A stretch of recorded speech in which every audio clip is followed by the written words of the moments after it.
For Lecture 1, I'll be discussing the technical, mechanical, and postural aspects of being a great sprinter.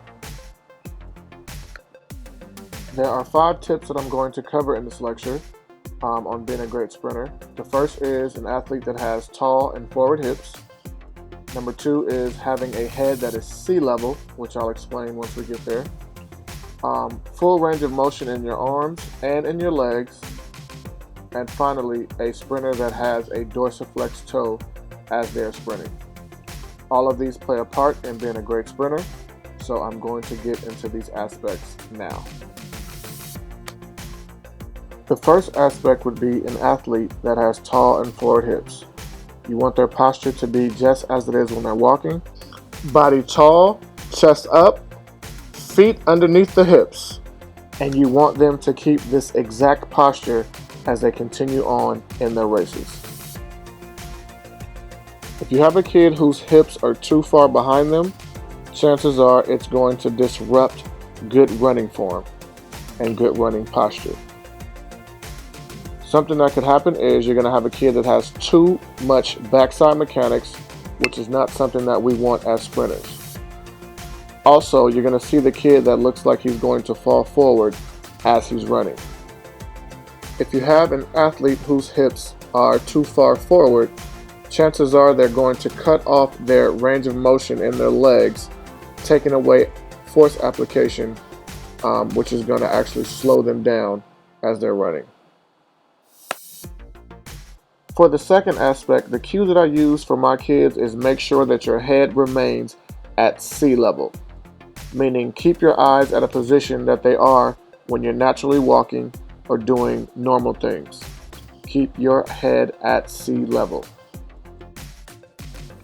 If your athlete's head is too far behind them, it could ruin their running posture. It could push their hips too far in front of them.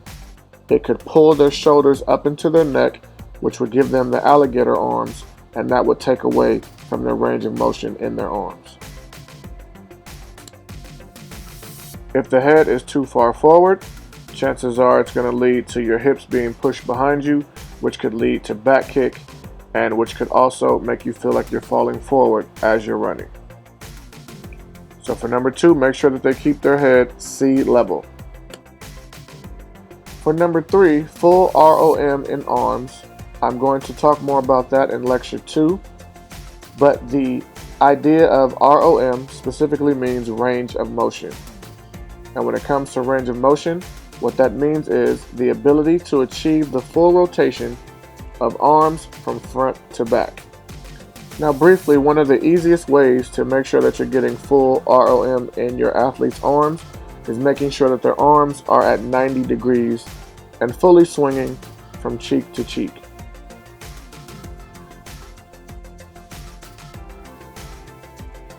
Chances are, if your athlete has alligator arms, they're not getting the full rotation in their arms. For the R.O.M in the legs, I'm also going to talk about this more in lecture 2, but in a nutshell, the cue that I use for this is called cycling. So I tell my kids to make sure that they're stepping over the inside of their knee with their toe dorsiflexed and getting their foot right back under their body.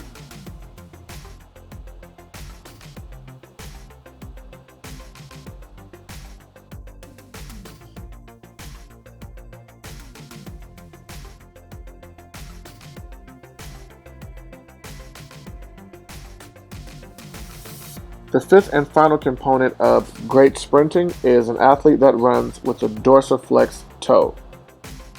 Dorsiflexed toe, the cue that I use for my kids is keep your toe pointed to the sky. You want to teach that early. You also want to make sure that as your athletes begin to run, that their foot is not pointing down. No pointer flexion. That actually slows down your runners. And I'll talk about that more in lecture 3.